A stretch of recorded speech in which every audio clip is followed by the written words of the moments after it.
Or do I need a microphone? This might be better.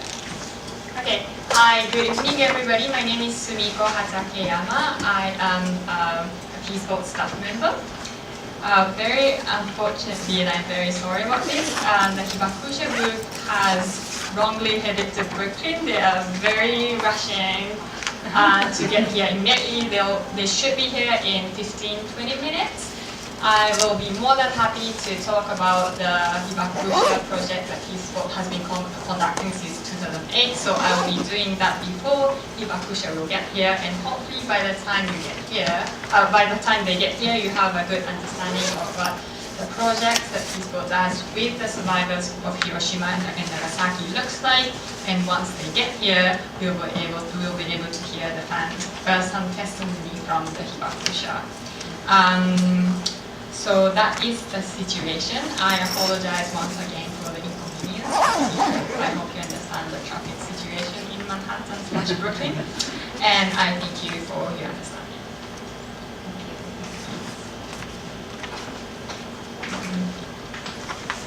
So I'd like to introduce myself. My name is Mari Inoue.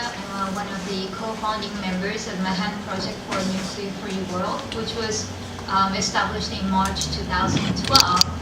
When a dozen of activists gathered together to set up to talk about the possibility of organizing events with evacuees from Fukushima. And we decided to meet regularly on a monthly basis and talk about nuclear weapons, nuclear power, Fukushima, Chernobyl, and those issues to understand what is really going on about nuclear industry. So we've been organizing a couple of events like this.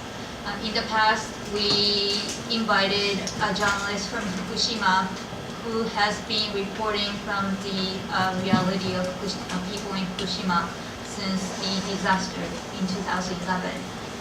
Last March, we were able to invite an expert from Canada who has a great expertise in the issues associated with the nuclear waste storage and challenges associated with the nuclear waste storage and management. Hello, come in. We have more seats right there, so. And we have just started, and we apologize that lecture went to Brooklyn, so they will be able to arrive for another 15 minutes. So, well, you might be wondering why we decided to put Manhattan Project in our name, because we wanted to remind ourselves that not only had we first met in Manhattan, but also remind ourselves that our mission is to undo the unconscionable labor of the original Manhattan Project that unleashed nuclear weapons and nuclear energy to this world. And also we believe that our younger generations do not know the original Manhattan Project, so it will be the teaching moment to talk about what Manhattan Project was and why we are doing this to achieve, to promote nuclear-free world. So we are also doing, every March since 2015, we have been doing this peace gathering in front of the Japanese consulate. This year, this year we're going to do on August 3rd, Friday at noon. Usually it's about an hour to an hour and a half. So if you work, if you could come during the lunchtime, that would be wonderful. What we do is we gather there and we commemorate the atomic bombings of Hiroshima and Nagasaki. And this year it will be 73rd anniversary. And also we usually set up appointment with a member, high member of the Japanese consulate in New York when we have a peace gathering. And last year we were able to meet one of the consulate members who was generous enough to talk with representatives from our group for almost an hour. And he happened to be from Hiroshima, and we were able to have constructive dialogue with him. And we asked for the importance of Japan leading the international community for abolishing the nuclear weapons. So on this flyer in the back, there's a statement. This is the statement that we submitted last year. It's written in English and also in Japanese. This year we haven't decided what kind of statement we're going to make. So I hope, hopefully you will be able to join us this year so that we'll be able to share our experience through social media to give message to people in Japan. I think it will be very inspiring for people in Japan to know that we care about them and we deeply committed to achieve a nuclear-free world. So since the delegation is still on the way, I wanted to give the floor to Sumiko-san. She will talk about the latest development on the treaty on the prohibition of nuclear weapons and also what kind of activities they've been doing with Hibakusha. So please welcome Ms. Hatakeyama.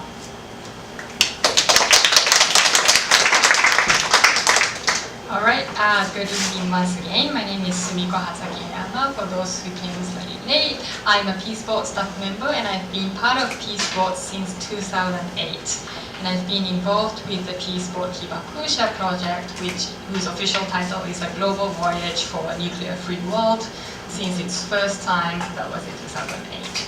So actually, although Ms. Inoue just told me that I may be able to talk about the latest situation regarding the Treaty on the Prohibition of Nuclear Weapons, I think it might be better for me to introduce a little bit about my personal involvement with the survivors, how I met them, how I came to be involved in this anti-nuclear weapons activity, and how I think of the situation regarding the treaty, both from the perspective of the global development towards the nuclear-free world and the position that Japan and Japanese government has been taking. All right. So let me begin with my own personal story, right? So it was 2008, August. I had just graduated from high school in Italy. I had decided that I wanted to get out of Japan and I wanted to study abroad. So I went to international school in Italy for 2 years, and that was when I learned to speak and study in English. And when I was done with the high school, I said, maybe I want a gap year before I go to university. I was not sure what I wanted to do. That was the time I saw a post online saying that if I was able to translate between English and Japanese, I could get on a global voyage for free. So that was Peace Board's advertisement. Right? It said they were looking for Japanese English translators who will be able to join the voyage. So I joined, hoping to be able to see the wider world, hoping to see different countries, different cultures that exist in the world. It so happened that Peace Board was celebrating its 25th anniversary in 2008. Peace Board was founded in 1983. So 2008 was its 25th anniversary. As a part of the 25th anniversary, they had invited 103 atomic bomb survivors from Hiroshima to Nagasaki to join the global voyage and to tell testimony of the experience of the atomic bombing to the people in different countries. I had no idea that those people were coming to join the global voyage with me. I grew up in Saitama, which is relatively close to, which is actually right next to Tokyo. But Saitama is quite far away from Hiroshima or Nagasaki. So before I joined the global voyage, I had never met a survivor. I had never heard Hibakusha's testimony before. So when I came on board, that was the first time I actually encountered Hibakusha and Hibakusha's testimony. And more than that, right, I actually had to translate, interpret Hibakusha's testimony, and that was very powerful. It was not just a passive listening of a testimony. I had to be their voice. We went to different countries. We went to Asia, we went to Middle East, we went to Europe. Then we crossed the Pacific Ocean, we went to Latin America, we crossed the Pacific Ocean, and we went to all these different countries. And I traveled with the survivor for the 100 survivors for over 4 months actually. And I had the opportunity to listen to all kinds of testimony. And of course, the story of how the atomic bomb exploded on the day was very powerful. But also what I learned was that the survivors are still living that experience from the day of the bombing up to today. So for example, somebody was telling me how she decided not to get married because although she didn't have any memory of the atomic bombing, she was always bullied because of this little scar that she had on just, around her mouth. And she said she grew up just hating the atomic bombs. And she knew how other people would see her as a grown-up lady. And she said, Sumi-chan, I decided I would never get married, I would never have a children. And that was the moment I realized that's the kind of things atomic bomb does to people. Atomic bomb takes away the most banal future from the most normal person on the earth. And also, I met a lot of people who kept telling us that they had worked to avoid the third use of nuclear weapons. And they had worked long enough to keep the world without the third use of nuclear weapons for 50 years. But if they wanted to have a century of a world without the use of nuclear weapons, they needed our help. There will be a time when nuclear weapons survivors will not be able to give testimony themselves, and they told me that they needed my generation's help. So that was the moment I decided I want to continue telling the story of survivors as someone who was fortunate enough to have the opportunity to listen to their stories. And I think our generation is a generation that can link the generations, the survivors' generations, and the generation that will never be able to listen to the testimony ever in their life, while hoping that there will be no use of nuclear weapons in the coming future. So I've been involved with the Hibakusha project of Peace Boat, which is to take the survivors on board, have them join the global voyage and visit different countries and have them give the testimony in different countries. I've been in charge of arranging port programs. So for different countries they visit, of course they have to have an audience, they have to have an agenda if they are lobbying somebody. So there are people, the group of people who work to create port programs at each place, at all the places they visit. So I've been in charge of countries like Singapore, Sri Lanka, and recently, because I'm based in North America, I'm in charge of New York. So I've been thinking a lot about what kind of groups would benefit most from listening to the survivors' testimony. That's how I think when I'm making the port programs. So for example, in Singapore, I have them go to local high school and have testimony, give testimony there. In Sri Lanka, because Sri Lanka has a long history of internal conflict, and that ended only in 2009, I believe. So I have them interact with youth working towards interfaith dialogues to think about what it means to reconcile conflict, what it means to resolve conflict in a non-violent way. So that's the kind of interaction I hope to I arrange for the Hibakusha group.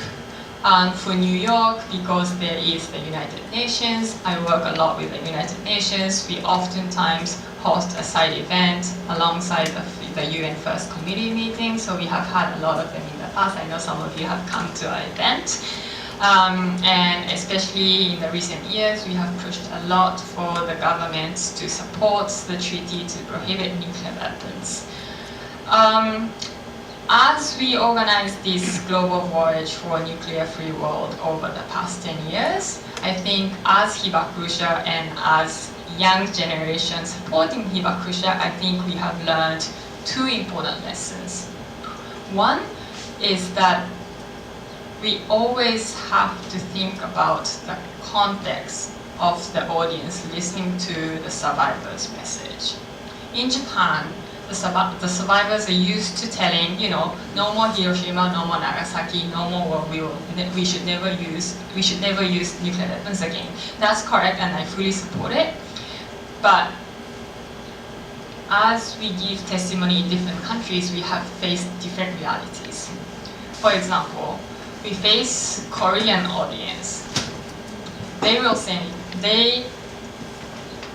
things like, yes, I fully understand your message. I do think that nuclear weapons should never be used again. But they will also say things like, well, but we also know what kind of atrocities Japan has committed during the Second World War. So what do you think about peace in that context? So then Hibakusha and the young people like us are forced to think, okay, so what kind of peace we want to get across when we say no more Hiroshima or no more Nagasaki? Are we imposing a kind of peace that we just have in our society? Or do we want to think about war from both sides, both as an aggressor and as a victim? So over the years, we learned how to think about war violence and nuclear weapons more comprehensively, and to think about different sides of the wars and conflicts. So that's one, and especially currently on board Peace Boat, we have a few hundred non-Japanese passengers traveling with the Hibakusha. We have over 200 and 300 people from China, Korea, Malaysia, Singapore. So we are really having dynamic dialogues about how we can think about regional future together as a region that has an experience of Second World War. So that was the first point. The second point that I have learned over the past year is this concept of global Hibakusha. We tend to think that the Nagasaki survivors are the last victims of the nuclear weapons. But as Inoue-san talked about in the introduction, if we think very broadly, there are many nuclear victims. As we travel around the world, we have met a lot of different kinds of nuclear victims. We traveled to the Pacific Ocean, we see the victims of the nuclear weapons. We go to some of the states in the United States, we have met people who have worked in the plutonium production factories or weapons production countries, and they have been exposed to radiation, and they are also suffering from all sorts of health effects of radiation. We have also interacted with the victims of Chernobyl accidents. We have learned that we cannot ignore this link between the civil use of nuclear power and the military use of nuclear power. So we started to think with Hibakusha what it means to be Hibakusha and to tell a message of Hibakusha, and what it means when we say we want a nuclear weapons-free world. We want a world where nobody is having to suffer the health consequences or psychological effects of the world that keeps producing nuclear weapons, which in default produces a lot of nuclear victims along the way. So we learned to think about the atomic bombing as a part of a longer history and as a part of a global phenomena of sustaining a world with nuclear weapons. So that's what we have been doing with Peaceport. And in the meantime, as many of you know, we have seen a lot of development around nuclear weapons policies in the past 10 years. When we started this project in 2008, nobody would ever believe that there would be the treaty to prohibit nuclear weapons. But we have seen over the past 10 years how governments and civil societies have worked together to put forth this idea of humanitarian consequences of nuclear weapons. In 2008, people were really talking about NPT, Nuclear Non-Proliferation Treaty, as being the most central framework kind of governing world nuclear policies. For those who are not familiar with Nuclear Non-Proliferation Treaty, that's a treaty that governs, that kind of decides which countries are allowed to have nuclear weapons and which countries are not allowed to have nuclear weapons. And the treaty member states are allowed to have civil nuclear power if you promise that you would never commit to developing nuclear weapons. So that's the framework we have been working over the past 30 years or so. But over the past 10 years, people have started to say, well, look, we have had non-NPT for decades, but no major country is really committing to nuclear disarmament. So we have seen a lot of smaller states raising voice to say, we have to make clear that nuclear weapons are inhumane, illegal, and no country should be allowed to ever use, develop, or have nuclear weapons. And I have seen how that voices of smaller civil society organizations, smaller states, have actually become together to create a bigger voice. So since 2013, there have been a series of conferences talking about humanitarian consequences of nuclear weapons, leading to the negotiation of the Nuclear Weapons Prohibition Treaty last year in 2017. So last year in 2017, we had two series of negotiation conference for the treaty to prohibit nuclear weapons.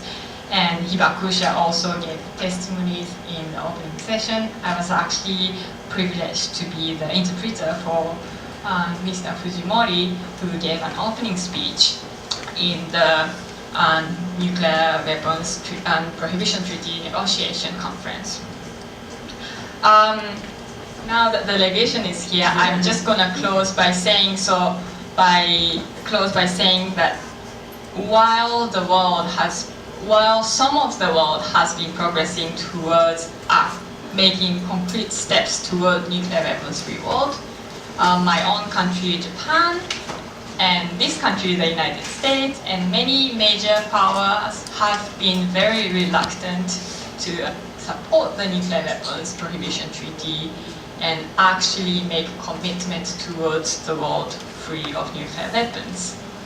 And as somebody who has had many opportunities to listen to first-hand testimonies of Hibakusha, I think we have to go back once again and ask, do we want to live with the risk of nuclear weapons?